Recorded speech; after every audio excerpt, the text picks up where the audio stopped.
Hey everybody, welcome back. This is a follow-up video to yesterday's video about the effectiveness of Groundballer as a skill. There's a couple things I wanted to touch on. I've received some feedback from various players on the skill, their thoughts on it, because at this point all we have is a lot of anecdotal evidence. But before we get into Groundballer, I wanted to highlight the concept of activation thresholds and what we are seeing currently within the skill set of the players and the skills that we have so far.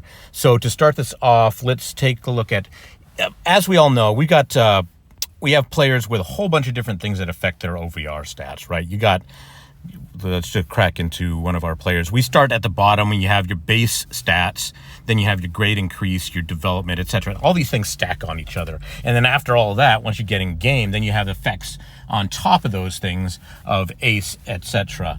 And so this provides a lot of flexibility and also introduces a lot of opportunity for confusion as to how much of these stats and which ones in particular, which additional bonuses will factor into activation thresholds. And by activation thresholds, I mean you need a certain level of a skill to get it to perform properly. The most obvious example of this is going to be something like, we're trying to remember who I have that has betting it up on. This might take a second as we try and locate. Barrel it up. There we go. Okay, so as you can see, this is an obvious one. It's published. 210 activation threshold. And so some of the cards are fortunate enough to tell us exactly what their activations are. When we look at, prediction, for example, it's based off of the base stat, right? So we know the base level of your eye is going to impact prediction. But then we have the next level. We have things such as ace, where this one is not published. And going back to Cy Young here, we have ace, whose activation is actually based off of the stats of your basic stats with your grade increase and your development. You add those together, you find your lowest of those values, and that will control how much bonus you get off of ace.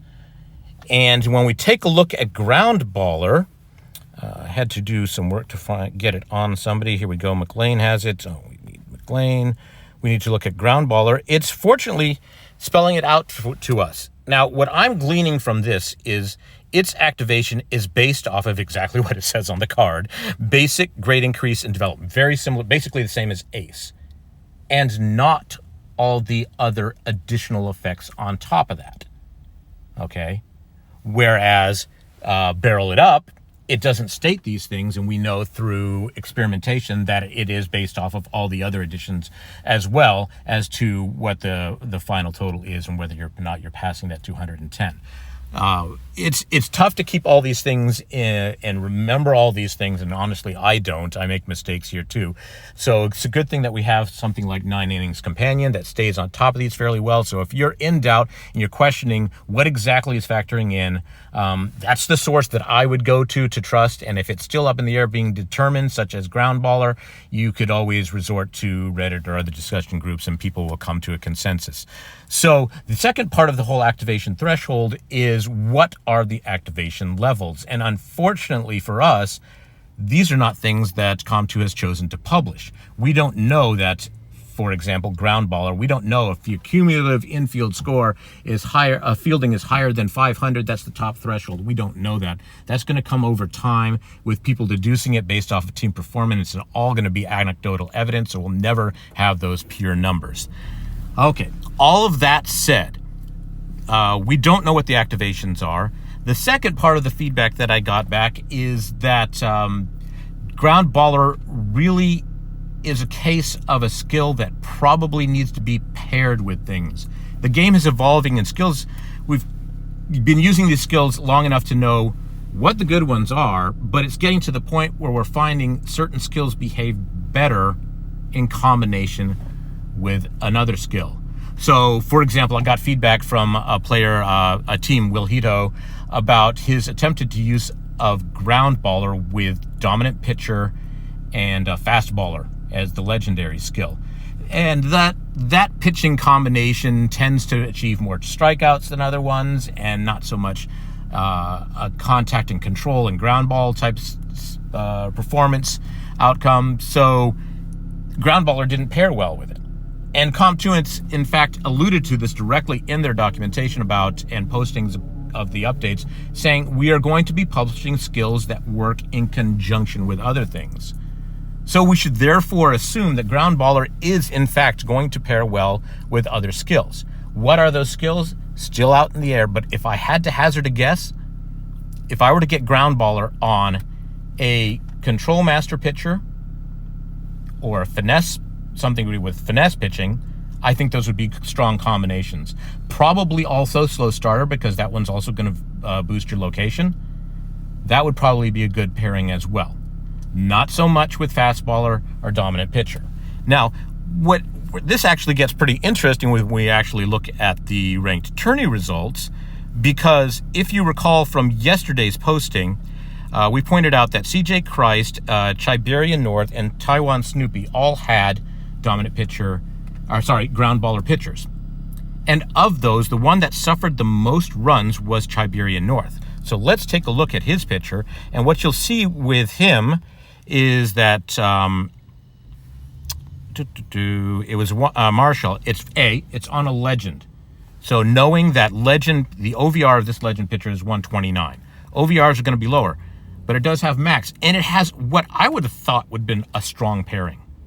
Groundballer, Last Boss, Control Master.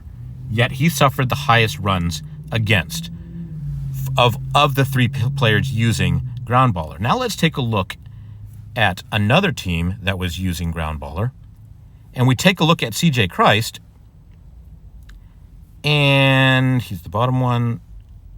And he had that on Ryu. Higher OVR. Not tremendously so, but it is higher.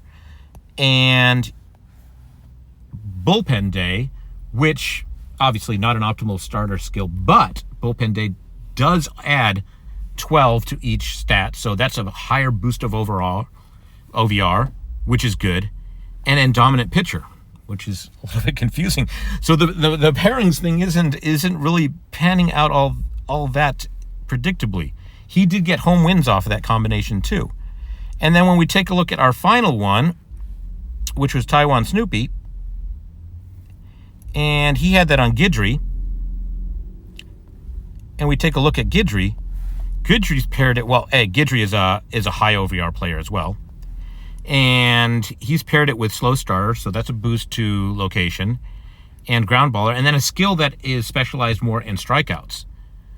So It's very confusing. This is really going to have to pan out over time. But if I were to hazard guess, I would stick with my notion of going with a control-based pitcher as opposed to the strikeout skills. So I would not expect it to actually pair well with Untouchable. And Untouchable being low on here on Guidry, I would call it almost a non-factor. But think about the pairings, share your results, and hopefully I haven't forgotten to cover one of the topics that I wanted to here, but I think that's about it. Let's all see how Groundballer pairs out, and share your findings on the discussion, please, because everybody would like to know, and I'm all against not hoarding knowledge. So thank you everybody much, and we'll catch you another time.